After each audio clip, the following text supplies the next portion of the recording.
Hello my dear friends, a very warm welcome to our series of current affairs cut short.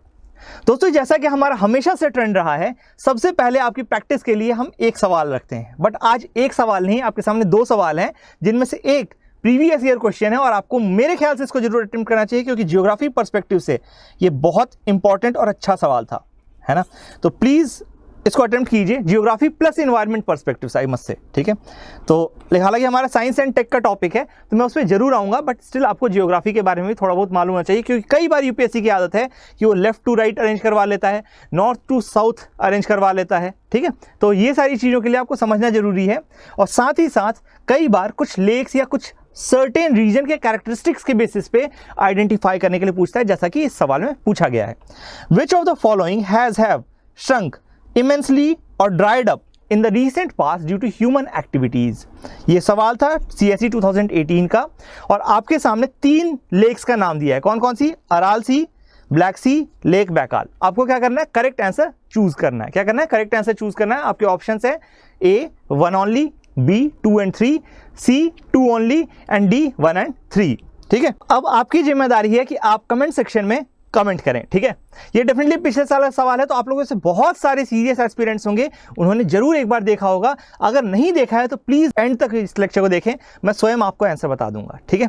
क्योंकि आपको देखो knowledge gain करना है, और कोई जरूरी नहीं हर चीज आपके स्टैंडर्ड टेक्स्ट बुक्स में दिया हो। एंड एट दैट टाइम, मतलब कि इन 2018 इन 2018 it was although current affairs related question, still it was very very difficult, ठीक है। चलिए अब दूसरे सवाल की हम बात करते हैं। ये थोड़ा सा इजी सवाल है, ठीक है, लेकिन इसके ऑप्शंस थोड़े डिफिकल्ट हो सकते हैं। मतलब डिफिकल्ट क्या मतलब, ठीक है, अगर आपको बेसिक फंडामेंटल फिजिक्स पता है तब तो आप कर ले जाओगे, लेकिन फिर भी थोड़ा सा आपके लिए डिफिकल्टी हो सकती है। तो आपको पैनिक नहीं करना है, आराम से धीरज रख के अटेम्प्ट करो, क्योंकि देखो दोस्तों, यूपीएससी इज अनप्रेडिक्टेबल एग्जाम। आप सभी को पता है यूपीएससी का दूसरा नाम ही है अनप्रेडिक्टेबल पब्लिक सर्विस कमीशन, ठीक है। आप इसके एग्जाम्स को प्रेडिक्ट नहीं कर सकते हो, ठीक है। ध्यान रखना कि ये जो मैं क्वेश्चन रख रहा हूं, ये इस तरह का समझ लो, इन सब सारे सवालों को, जो भी आपके लिए टफ सवाल लाए जाते हैं, कि आप अपना काम लूज मत करो, ठीक है। कोई भी क्वेश्चन को कैसे रिलेट करना है, कहां से रिलेट करना है, ये चीजें आपको समझ में आए, और दूसरी चीज आपका बेसिक्स क्लियर रहे, ठीक है। तो चलो, द सवाल है, consider the following statements regarding neutrinos. पहला जो स्टेटमेंट है, that is there charge particles with mass approximately equal to neutron. दूसरा स्टेटमेंट है, they are most abundant particles in the universe. और तीसरा है, they have very less interaction with matter, बहुत कम इंटरेक्ट करते हैं मैटर के साथ, ठीक है। तो आपको बताना है इन तीनों स्टेटमेंट्स में से कौन सा करेक्ट है, ठीक है। ऑप्शंस भी आपके लिए बहुत इजी सेट किए हैं मैंने। पहला है 1 only, 2 only, 3 only and none of the above, ठीक है। तो एक बार जरूर ट्राई करो, क्योंकि ऑप्शंस बहुत इजी सेट किए गए हैं, ठीक है। तो सवाल ओवरऑल इजी हो जाता है। चलिए स्टार्ट करते हैं आज का लेक्चर। तो दोस्तों, सबसे पहले आप ये समझिए कि इसका कॉन्टेक्स्ट क्या है, ठीक है। तो अभी रिसेंट में एक बैकाल लेक में जीवीडी टेलीस्कोप इंट्रोड्यूस किया गया है, ठीक है। बैकाल लेक में जीवीडी टेलीस्कोप इंट्रोड्यूस किया गया है। जीवीडी का फुल फॉर्म है, आप खुद देख सकते हैं, गीगा टन वॉल्यूम डिटेक्टर। ध्यान रखना क्या है, गीगा टन वॉल्यूम डिटेक्टर, ठीक है। ध्यान रखना दोस्तों, this is world's biggest under water neutrino telescope. क्या है? दुनिया का सबसे बड़ा अंडर वाटर न्यूट्रिनो टेलीस्कोप है, ठीक है। तो मैं एंड में आपको मैप भी दिखा दूंगा, जो अराल सी का से रिलेटेड सवाल था, ठीक है। तो वो कहाँ पे आता है, अब पैनिक मत कीजिएगा। लेक बैकाल अभी कहाँ है ये बता दीजिए मुझे। ये है रशिया में, ध्यान रखिएगा, कहाँ पे है? रशिया में है, ठीक है। और बिल्कुल ध्यान रखना कि ये जो हमने गीगा टन वॉल्यूम डिटेक्टर लगाया है, ये लेक बैकाल में लगाया है, और लेक बैकाल के नाम पे भी एक रिकॉर्ड है, that it is world's deepest lake situated in Siberia. Siberia में सिचुएटेड है, और दुनिया की सबसे डीपेस्ट लेक है। ध्यान रखना, सबसे डीपेस्ट लेक है, ठीक है। तो बिल्कुल दो चीज रिकॉर्ड बन गई। पहला तो यहाँ पे लेक बैकाल में वर्ल्ड का biggest under water neutrino telescope लगाया गया है। इसके अलावा दूसरा क्या बन गया इसके नाम रिकॉर्ड, कि this is one of the world's deepest lake, ठीक है। तो इन दोनों पे आपसे सवाल पूछे जा सकते हैं, ठीक है। अब देखो, एक और टर्म है दोस्तों, चेरेनकोव लाइट डिटेक्टर। क्या है? Cherenkov light detector. तो दोस्तों, इस पे मैंने सवाल नहीं बनाया, बट यूपीएससी इस पे भी डायरेक्ट वन लाइनर क्वेश्चन पूछ सकता है। Cherenkov light detector recently seen in news या often seen in news is related to, ठीक है। And you will get confuse, क्योंकि लाइट है तो आप बोलोगे, कहते हैं इसका चेरेनकोव लाइट डिटेक्टर, ठीक है। तो अब चूंकि लाइट है बीच में, ठीक है, तो आप सोचोगे कि अरे ये तो लाइट है, it may be somewhat like कि सोलर को स्टडी करना है, स्टार्स को स्टडी करना है, कुछ वैसा हो सकता है, बट नहीं, ये लाइट डिटेक्टर जो है this is regarding neutrino detection. Please ध्यान रखना, न्यूट्रिनो डिटेक्शन के लिए ये टेक्नोलॉजी यूज की जाती है या ये मेथड यूज किया जाता है। क्या कहते हैं? Cherenkov light detector. ठीक है। अच्छा दोस्तों, एक और चीज आपको समझ में आ रही होगी, GVD, गीगाटन वॉल्यूम डिटेक्टर, जो मैंने बोला, यहाँ पे इतना बड़ा क्या है? ठीक है, तो देखो ये जितने भी न्यूट्रिनो पार्टिकल्स होते हैं, जब भी आप देखोगे तो इनको डीप सी या आइस शीट के नीचे इनको स्टडी किया जाता है। क्यों? क्योंकि ये जो पार्टिकल्स हैं, न्यूट्रिनोज हैं, they are very less interactive, मतलब बहुत कम इंटरैक्ट करते हैं किसी भी मैटर के साथ। ठीक है, तो ये जो वाटर में जाते हैं तो वहां पे एक बबल पूरी सीरीज छोड़ते हैं। क्या क्या छोड़ते हैं? पूरी बबल की सीरीज छोड़ते हैं। ठीक है, और एक फ्लैश बनाते हैं, तो उसी फ्लैश को हम बोलते हैं क्या चीज? Cherenkov light detector. ठीक है, Cherenkov light detector is the flash which is created when neutrino hit water और आइस। तो ध्यान रखना कि जब भी न्यूट्रॉन बीम हिट करेगी वाटर और आइस को, तो फिर ये जनरेट होगा। चेरेनकोव लाइट डिटेक्टर वहां पे काम आएगा। चेरेनकोव लाइट उसी से रिलेटेड होती है। चलिए अब देखिए, lake Baikal GVD is one of the 3 largest neutrino detectors in the world, along with Ice Cube at South Pole and Antares in the middle Mediterranean Sea. ठीक है, Antares in the Mediterranean Sea, to study in detail the elusive fundamental particle called neutrinos and to possibly determine its sources. तो ध्यान रखना दोस्तों, ये जो fundamental particle है ये सबके साथ इंटरेक्ट नहीं करता इन जनरल। ठीक है, तो इसीलिए हम क्या करते हैं कि बहुत बड़े स्केल पे इसकी स्टडी करते हैं, क्योंकि वहाँ छोटा सा भी फेनोमेना होगा तो हमें बहुत आराम से कई जगह पे दिख सकता है। ठीक है, तो उनको पकड़ करके हम स्टडी करते हैं, किसी तरह से देखने की कोशिश करते हैं, और इसके लिए 5 बहुत मेजर सेंटर्स हैं। ध्यान रखना, 3 जो सबसे बड़े मैंने बता दिया। पहला तो लेक बैकॉल हो गया, ठीक है, इसके बाद आइस क्यूब हो गया, और उसके बाद एंटेरिस हो गया। तीनों की लोकेशन आप ध्यान रखेंगे। आइस क्यूब कहाँ पे है आपके पास? साउथ पोल में है। कहाँ पे है? साउथ पोल में है। ठीक है, and this is again Cherenkov light detector. ध्यान रखना, चेरेनकोव लाइट को डिटेक्ट करता है। That means it detects the flash which is created by neutron beam into ice और वाटर। ठीक है, लेक बैकॉल फिर से आपका चेरेनकोव लाइट डिटेक्टर है। ध्यान रखना, मीडियम लेक बैकॉल वाटर के थ्रू जब लाइट पास करेगी तो फिर वो देखेगा। इसमें ध्यान दो, 10 मिलियन टन का इंस्ट्रूमेंटेड है। ठीक है, 10 million ton instrumented.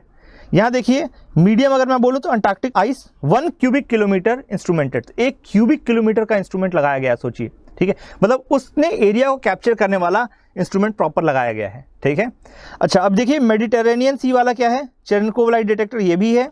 Instrumented volume of 0.035 cubic kilometre.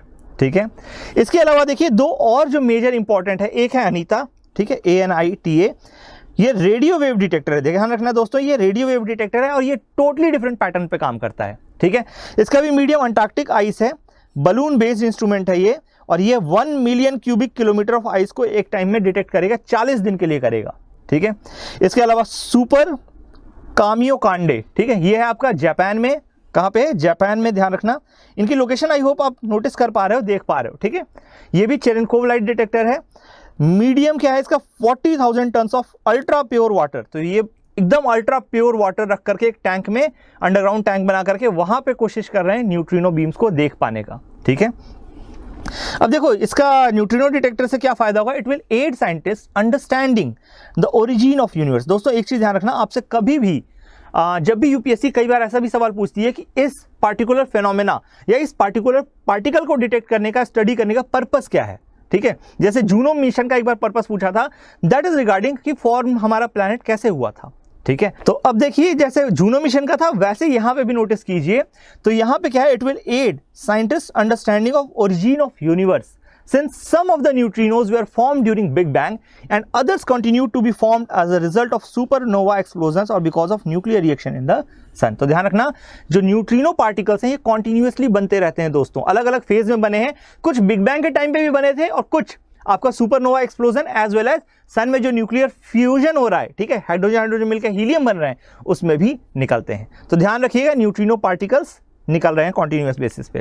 ठीक है, जब ये चीज आई होप समझ में आ रही है, तो अब देखो फंडामेंटल पार्टिकल्स के बारे में थोड़ा सा बेसिक समझ लो। ठीक है, देखो दोस्तों, फंडामेंटल पार्टिकल्स की अगर बात करूं तो जो मास वाले पार्टिकल्स होते हैं, ठीक है, जो मास जिनमें होता है या फिर जो क्या कहते हैं आपका बॉडी बनाते हैं, basically they are quarks and leptons. इनको बेसिकली डिवाइड किसमें किया गया है? Quarks and leptons. अब देखो दोस्तों, इस चार्ट को ही अगर आप देखोगे तो आपको रियलाइज होगा कि 6 क्वार्क्स है हमारे पास। क्या है? 6 क्वार्क्स हैं फंडामेंटल पार्टिकल में, एंड देन 6 लेप्टॉन्स हैं। ठीक है। अब देखो दोस्तों, क्वार्क और लेप्टॉन तो ठीक है अपने आप में, मतलब एक पार्टिकल्स हैं छोटे छोटे जो कि अलग अलग जुड़ उड़ के फंडामेंटल पार्टिकल बनाते हैं, बट इनके इंटरेक्शन के लिए क्या काम होता है? तो दोस्तों एक चीज समझना, इनके इंटरेक्शन के लिए 4 फोर्सेस जिम्मेदार हैं जो कि किसी भी फिजिक्स में पढ़ाई जाती है। 4 फोर्सेस कौन से हैं? सबसे पहला है ग्रेविटेशनल फोर्स, ठीक है, ग्रेविटेशनल फोर्स जिसको हम ग्रेविटी भी बोलते हैं, ठीक है। ये लॉन्ग डिस्टेंस फोर्स होता है, बहुत thousands of kilometre infinite distance तक काम करता है, लेकिन मास के ऊपर डिपेंडेंट होता है and it is the weakest force. कौन सा है? सबसे वीकेस्ट फोर्स है।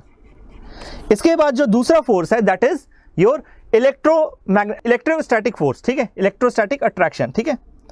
तो चार्जेस के कारण जो इलेक्ट्रोस्टैटिक अट्रैक्शन होता है, इलेक्ट्रिकल फोर्स कह लो या जो भी कहना चाहो कह लो, ठीक है। तो चार्जेस जब रहते हैं आपके, उनके बीच में जो अट्रैक्शन होता है ना, उसको हम बोलते हैं आपका इलेक्ट्रिकल फोर्स या इलेक्ट्रोस्टैटिक फोर्सेस, ठीक है। ये ध्यान रखना, ये इनफाइनाइट डिस्टेंस तक होते हैं, ये भी इनफाइनाइट डिस्टेंस तक रहते हैं, but they are relatively strong, ठीक है, काफी स्ट्रॉन्ग होते हैं ग्रेविटी की तुलना में। तो इसके बाद 2 तरह के होते हैं, एक होता है स्ट्रॉन्ग न्यूक्लियर फोर्स एंड दूसरा होता है वीक न्यूक्लियर फोर्स। दोस्तों एक चीज समझना कि स्पेस इस समय बहुत ज़्यादा न्यूज़ में है, और स्पेस में जब black hole and other things की हम बात करते हैं तो हम इन फंडामेंटल पार्टिकल्स के बिना उनकी बात नहीं कर सकते। क्यों? क्योंकि हम पढ़ ही उनको इसलिए रहे हैं क्योंकि हम फंडामेंटल ऑफ लाइफ समझ पाएं, ठीक है। तो डेफिनेटली ये बहुत इंपॉर्टेंट फिनोमेना है। तो सबसे पहले जो सबसे स्ट्रॉन्ग फोर्स आएगा, ध्यान रखना दोस्तों, मैं अब नंबरिंग कर रहा हूं, सबसे स्ट्रॉन्ग फोर्स दुनिया में जो एग्जिस्ट करता है that is strong nuclear force, ठीक है। बट अच्छा, इसके बाद फिर दूसरे नंबर पे जो स्ट्रॉन्ग है दैट इज इलेक्ट्रिकल फोर्स, जो तीसरे नंबर पे स्ट्रॉन्ग है दैट इज वीक फोर्स, और चौथे नंबर पे वीकेस्ट जो फोर्स है दैट इज ग्रेविटेशनल फोर्स, ठीक है। ध्यान रखिएगा ये चीज। ये दोनों शॉर्ट रेंज फोर्सेस कहलाते हैं। शॉर्ट रेंज फोर्सेस मतलब आप चाहें तो इसको लिख लीजिए दोस्तों, ध्यान रखना, शॉर्ट रेंज फोर्स मतलब कि जो आपका न्यूक्लियस होता है, एटम का भी न्यूक्लियस होता है, उसमें बस लगते हैं, ठीक है, उसके बाहर नहीं लग सकते। इलेक्ट्रिकल फोर्स इनफाइनाइट तक जाता है, ग्रेविटेशनल फोर्स भी इनफाइनाइट तक जाता है। और आज की डेट में जो हमारे पास मोस्ट एक्सेप्टेड थ्योरी है दैट इज स्टैंडर्ड मॉडल, ठीक है। कौन सा है? Standard model of atomic structure या फिर फंडामेंटल पार्टिकल्स। उसका नाम मैं यहां पे फिर से लिख देता हूं, standard model of fundamental physics. तो ये जो फोर्स है, ये मॉडल जो है, ये 3 फोर्सेस को तो बहुत क्लियरली एक्सप्लेन करता है, बट इसका एक कमी है कि ग्रेविटेशनल फोर्स को ये अकाउंट नहीं कर पाता है। ध्यान रखना, ग्रेविटेशनल फोर्स को अकाउंट नहीं कर पाता है, ठीक है। अब देखो दोस्तों, एक चीज समझना, एक और चीज नोट करो प्लीज कॉपी में अपनी। देखो बोसॉन पार्टिकल्स जो होते हैं ना, बोसॉन कितने? 5 अभी बोसॉन हमें पता है कितने, 5 bosons are known, 5 boson particles are known, ठीक है। तो 6 क्वार्क हो गए, 6 लेप्टॉन हो गए और 5 बोसॉन पार्टिकल हो गए, ठीक है। ध्यान रखना दोस्तों, ये तीनों मिलकर के ना मात्र और मात्र 5% ऑफ यूनिवर्स बनाते हैं। कितना बनाते हैं? मात्र 5% ऑफ यूनिवर्स बनाते हैं। तो आप पूछोगे सर 95% क्या है? तो दोस्तों 95% is dark matter and dark energy, ठीक है। इसका नाम कुछ काली शक्तियों जैसा नहीं है, ठीक है, इसके कारण नहीं पड़ा है। डार्क इसलिए बोला है क्योंकि हमें कुछ पता ही नहीं है। जैसे डार्क कॉन्टिनेंट अफ्रीका को क्यों बोलते हैं? क्योंकि हमें उसके बारे में बहुत ज़्यादा नहीं पता है, वहाँ बहुत ज़्यादा डेवलपमेंट नहीं हो पाया है, बहुत ज़्यादा हमारी पहुँच नहीं है, तो जो भी हमें समझ में नहीं आता उसको डार्क बोल देते हैं। तो dark matter and dark energy हमारा 95% ऑफ यूनिवर्स बनाती है, और इसके बारे में अभी भी रिसर्च चल रही है, हमें बहुत डिटेल में नहीं पता है, ठीक है। तो ध्यान रखना, dark matter and dark energy का एग्जिस्टेंस भी लिमिटेशन है स्टैंडर्ड मॉडल का। तो 3 लिमिटेशन कौन कौन से हो गए? Existence of dark matter, existence of dark energy and gravitational force is not accounted in, can not be explained using standard model. I hope ये समझ में आया आपको, ठीक है। अब देखो मैंने क्या बताया, बोसॉन दोस्तों, तो बोसॉन क्या काम करते हैं? वो क्वार्क्स और लेप्टॉन में इंटरैक्शन करवाते हैं। क्या करवाते हैं? इंटरैक्शन करवाते हैं, ठीक है। फॉर एग्जाम्पल जो इलेक्ट्रोस्टैटिक फोर्स है, क्या है? इलेक्ट्रोस्टैटिक मुझे लिखना चाहिए, प्लीज ध्यान रखिएगा, इलेक्ट्रोस्टैटिक, ठीक है। इलेक्ट्रोस्टैटिक फोर्स जो है that is due to photon. किसके कारण है? फोटोन के कारण है। इलेक्ट्रोस्टैटिक फोर्स को किससे लिंक करोगे आप? कभी भी फोटोन से लिंक करोगे। दोस्तों ध्यान रखना, फोटोन बहुत इंपॉर्टेंट है, रिपीट इसलिए कर रहा हूं ताकि आप लिख लो, ठीक है। ये आपको पढ़ना पड़ेगा बहुत डिटेल में, तब जाकर के आपको पता चलेंगी चीजें, ठीक है। तो ध्यान रखो, इलेक्ट्रोस्टैटिक फोर्स किससे है? फोटोन से रिलेटेड है, ठीक है। हिग्स बोसॉन जो है इसको गॉड पार्टिकल कहते हैं। क्या कहते हैं? गॉड्स पार्टिकल कहते हैं, ठीक है, गॉड पार्टिकल। अब गॉड पार्टिकल क्यों कहते हैं? क्योंकि ये जब इंटरेक्ट करता है ना हिग्स बोसॉन किसी भी फंडामेंटल पार्टिकल से, तो हिग्स बोसॉन जब भी इंटरेक्ट करेगा तो उस केस में क्या बना देगा? आपका मास जनरेट करेगा। जो ये पार्टिकल्स होते हैं क्वार्क्स एंड लेप्टॉन्स, इनमें मास कहां से आता है? जब हिग्स बोसॉन इससे जाके इंटरेक्ट करता है तब जाकर के इसमें मास रियलाइजेशन होता है, ठीक है। तो बहुत कुछ है इसमें पढ़ने के लिए, जानने के लिए। और बाकी के जो बचे gluon Z boson and W boson, ये तीनों के तीनों पार्टिकल मिलकर के strong and weak nuclear forces बनाते हैं। प्लीज ये ध्यान रखिएगा, इंपॉर्टेंट है और हो सकता है यूपीएससी बेसिक्स में जाने के नाम पे ये पूछ ले आपसे, ठीक है, but still it is relatively deep side, ठीक है। तो अब बस एक बार, कोई जरूरी नहीं है हर चीज में आपको रट्टा मार के जाना है, बट एक बार नाम सुना रहेगा ना तो आप टफ केसेस में हैंडल कर लोगे, ठीक है। चलो अब एक चीज समझो, एन एलिमेंट्री पार्टिकल इज सब atomic particle with no sub structure. I hope ये समझ में आ रहा है कि जो ये आपका अप क्वार्क है, देखो क्वार्क में भी 6 तरह के क्वार्क हैं, नाम देख लो, up quark, charm quark, top quark, फिर down quark, strange quark and bottom quark, ठीक है। तो ये जो क्वार्क्स है ना, इनको छोटे छोटे टुकड़ों में नहीं तोड़ सकते अब आप, ठीक है। तो इनका सब स्ट्रक्चर एटलीस्ट अभी तो हमें नहीं पता है किसी भी तरीके से, ठीक है। तो sub atomic particle with no sub structure are called elementary particles. क्या कहते हैं इनको? एलिमेंट्री पार्टिकल और फंडामेंटल पार्टिकल, ठीक है। Particles of matter can be classified into quarks and leptons. देखो मैंने बताया था ना कि जो भी मैटर है दुनिया में बना हुआ वो क्वार्क और लेप्टॉन्स की मदद से बनता है, और इन दोनों को बाइंड करने का, इन दोनों को इंटरैक्ट करवाने का काम कौन करते हैं? बोसॉन करते हैं। जैसे मैंने अभी भी आपको बताया कि इलेक्ट्रोस्टैटिक फोर्सेस जो होते हैं they are due to photons. अगर फोटॉन्स का एग्जिस्टेंस ना हो तो फिर आपका इलेक्ट्रोस्टैटिक फोर्स भी नहीं रहेगा हमारा, ठीक है। ग्लूऑन आपके strong nuclear force, gluon, Z boson, W boson, ये सारे strong nuclear force and weak nuclear forces के लिए जिम्मेदार होते हैं, ठीक है। और इनके एब्सेंस में आपका ये दोनों फोर्स भी एग्जिस्ट करना बंद कर देंगे। हिग्स बोसॉन को गॉड्स पार्टिकल कहते हैं, ये बहुत मिस्टीरियस है। और ये भी ध्यान रखना, जो सर्न का एक्सपेरिमेंट हुआ था, सर्न में एक्सपेरिमेंट चल रहा है ना आपके पास, LHC, ठीक है, लार्ज हैड्रॉन कोलाइडर, वहां पे 4 यूनिट्स हैं दोस्तों। इसके रिगार्डिंग मैंने एक स्पेशल लेक्चर बनाया है, LHCb, प्लीज वहां जाएं और देखें वहां पे, ठीक है।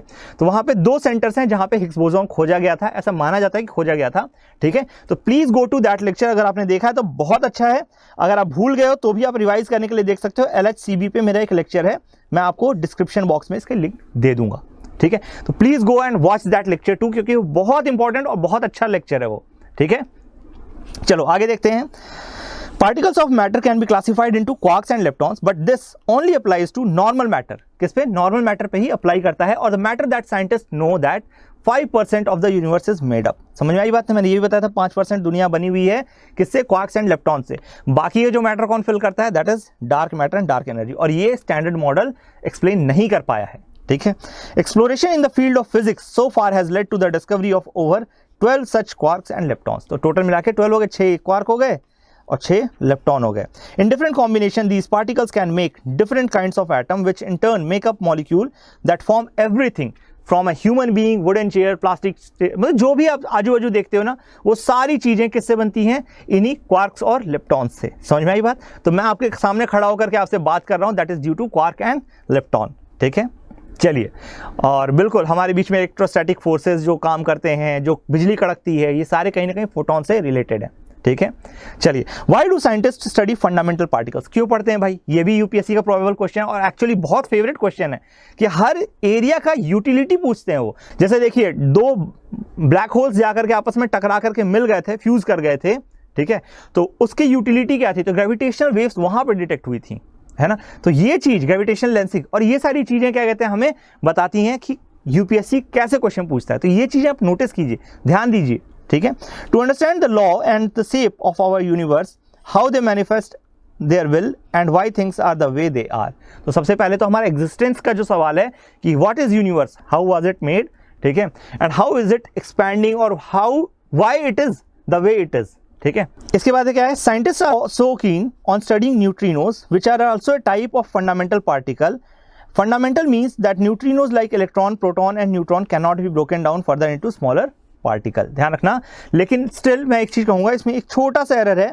प्रोटॉन्स एंड न्यूट्रॉन्स भी दोस्तों ये क्वार्क एंड लेप्टॉन से ही मिलकर बनते हैं। ध्यान रखना, प्रोटॉन एंड न्यूट्रॉन्स किससे बनते हैं? क्वार्क एंड लेप्टॉन से ही मिलकर के बनते हैं, ठीक है। न्यूट्रिनोज की बात करूं, और neutrino is a sub atomic particle that is very similar to an electron, ठीक है। तो ये बहुत ज्यादा सिमिलर होता है इलेक्ट्रॉन का, किस केस में? मास के केस में दोस्तों, ठीक है। इसका मास बहुत कम होता है दोस्तों, ध्यान रखना, और साथ ही साथ इसमें कोई इलेक्ट्रिकल चार्ज नहीं होता है। और जब इलेक्ट्रिकल चार्ज नहीं है, स्मॉल मास है, इसी कारण से ये किसी भी मैटर से बहुत कम इंटरैक्ट करता है, ऑलमोस्ट जीरो इंटरैक्टिविटी है। हो सकता है जैसे मैं आपके सामने खड़े होकर बात कर रहा हूं, मेरे through thousands of neutrino particles bombard करके मेरे पार निकल रहे होंगे अभी, ठीक है, लेकिन मुझे पता तक नहीं चल रहा है। ठीक है। तो इसीलिए आप देखोगे इतने बड़े बड़े गीगा टन्स में हम क्या करते हैं, इनको ऑब्जर्व करने की कोशिश करते हैं, चेरेनकोव लाइट को हम स्टडी करने की कोशिश करते हैं, ठीक है। चलिए अब देखिए न्यूट्रिनोज की जहां तक बात है, तो न्यूट्रिनोज के बारे में मैंने थोड़ा सा पहले आपको बता दिया कि इनके पे बहुत स्मॉल मास होता है, नो इलेक्ट्रिक चार्ज, एंड उसके अलावा बहुत हद तक इलेक्ट्रॉन से सिमिलर होते हैं। इसके बाद देखिए जो मोस्ट इंपॉर्टेंट पॉइंट है जिसपे यूपीएससी आपसे हो सकता है फंसा दे, they are second most abundant particles. जैसा कि मैंने भी क्वेश्चन में कहा है, मोस्ट एबंडेंट कौन है दोस्तों, तो मोस्ट एबंडेंट इज फोटोन। ध्यान रखना, मोस्ट एबंडेंट कौन है वर्ल्ड में, फोटॉन्स हैं, ठीक है। Photons are a type of boson particle. ध्यान रखना, फोटोन कैसे पार्टिकल्स है, बोसॉन पार्टिकल्स हैं, ठीक है। They have very little interaction with matter, however they are incredibly difficult to detect, this is because they do not carry a charge. कोई charge ही carry नहीं करते, है ना। तो कैसे उनको ट्रैप करोगे, मैग्नेटिज्म नहीं यूज कर सकते, इलेक्ट्रोमैग्नेटिज्म यूज नहीं कर सकते, ठीक है। तो इसीलिए जो थोड़ा बहुत बबल वो बनाते हैं चेरेनकोव। तो अब आगे देखो, neutrinos belong to the family of particles called leptons. तो दोस्तों ध्यान रखना, आपसे यहां पे भी फंसाया जा सकता है, इनको कर दिया इन्होंने, मान लो क्वार्क कर दिया या फिर बोसॉन बोल दिया, ठीक है। तो ये दोनों ही गलत हो जाएंगे, ध्यान रखना, ये दोनों गलत हो जाएंगे ना। ये क्वार्क है ना बोसॉन पार्टिकल, ये क्या है, लेप्टॉन है, ठीक है। And there are 3 types of neutrino, electron neutrino, muon neutrino and tau neutrino. तो इससे आगे आपको जानने की जरूरत नहीं है, बस इतना ध्यान रखना, 3 तरह के होते हैं, इलेक्ट्रॉन, म्यूऑन एंड टाउ, ठीक है। One way of detecting neutrinos is in water और ice, where neutrinos leave a flash of light और line of bubble when they interact. तो इससे ज्यादा आपको पता है चेरेनकोव लाइट्स इसको बोला जाता है, ठीक है। दे आर बेसिकली फ्लैशेस, ठीक है, जो कि दिखाई देते हैं हमें। To capture these science, scientist have build large detectors. An underwater telescope such as GVD is designed to detect high energy neutrinos that may have come from Earth's core or could have been produced during nuclear reaction in the sun. तो अर्थ के core से भी आ सकते हैं या फिर सन से भी आ सकते हैं। तो इन दोनों ही केसेस में हम कोशिश करते हैं इनको ऑब्जर्व करने की और इनको स्टडी करने की, ठीक है। अब चलते हैं दोस्तों, वक्त आ गया अपने सवाल पे, ठीक है। इससे ज्यादा फंडामेंटल आपको पढ़ने की जरूरत नहीं है। देखो अब सवाल देखो, तो सबसे पहले पिछले साल का सवाल देख लो, ठीक है, कि जो शंख एरिया था 2018 की न्यूज़ है दोस्तों। आप देख सकते हो कि अराल लेक उस समय बहुत ज़्यादा न्यूज़ में थी, करीब करीब आप देखो तो इतनी बड़ी अराल लेक थी। और आज की डेट में इसका गूगल मैप्स की मदद से देखो, 2021 का ये गूगल मैप्स है, मैंने गूगल से ही उठाया है, ठीक है, मात्र 10% पे सिकुड़ गई है, मात्र 10%, which is very high number, ठीक है। और इसके बाजू में देखो तो कैस्पियन सी है, कौन सा है ये, कैस्पियन सी है, ठीक है, ये ध्यान रखना, कैस्पियन सी है, ठीक है। इनके आजू बाजू में अड़ोसी पड़ोसी देश देख लीजिए। यहाँ पे आपका और आगे बढ़ोगे तो बैकाल लेक पड़ेगा, that is in Russia, completely in Russia, ठीक है, ध्यान रखना ये चीज। एक मैप आपके लिए थोड़ा सा रखा है डिटेल में, ठीक है। तो ये हो गया आपका अराल, ये हो गया कैस्पियन, ये ब्लैक सी, ये हो गया आपके पास क्या, बैकाल लेक, ठीक है। आप देखो ये पूरा पूरा रशिया में है और very near to Mongolia border. आपका जो ये बैकाल लेक था ये इसलिए फेमस था क्योंकि अभी रिसेंट में चाइना ये डिमांड कर रहा था रशिया से, रिक्वेस्ट कर रहा था रशिया से कि प्लीज़ आप हमें बैकाल लेक से पानी लेने दीजिए ताकि हम अपने फार्मर्स को सप्लाई कर सकें, वहाँ से हम कैनाल निकालेंगे और हम अपने फार्मर्स को सप्लाई करेंगे, उसके बदले में हम जो कुछ भी देंगे।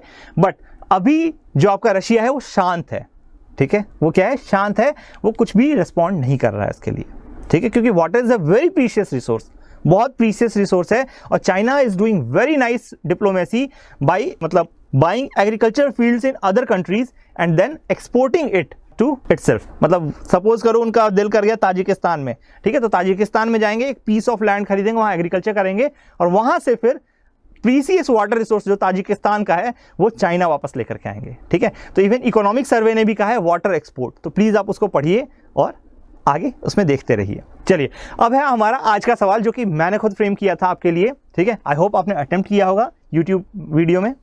तो देखिए इसमें क्या है, consider the following statements regarding neutrinos. दोस्तों आपको अब आंसर पता होना चाहिए मेरे ख्याल से, क्योंकि मैंने पढ़ाया है ऑलरेडी।